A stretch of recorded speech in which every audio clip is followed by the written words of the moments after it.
To help get people excited about voting on Monday, community leaders from the Alexandra Park neighborhood held a voting empowerment event.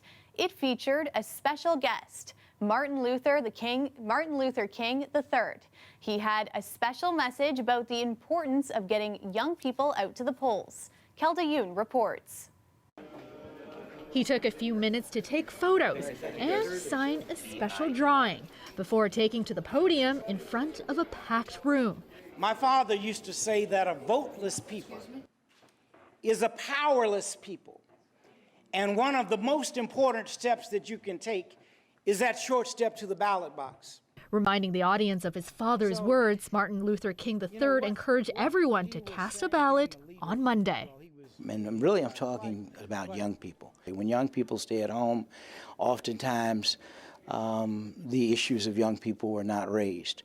For the young leaders in attendance, King's speech was a good reminder that voting was a right his father had to fight for over half a century ago. So to get that historical narrative, understanding that, once upon a time we didn't have rights, even in Canada as well. So it's really important that we take advantage now. And even though we weren't sitting in those seats or in the seats as Rosa Parks back then, having him here is important to let us sit in those seats right now. Community leaders say one of the big reasons that youth in this neighborhood don't vote is because they just aren't aware of what the issues are and how their voice can make a difference.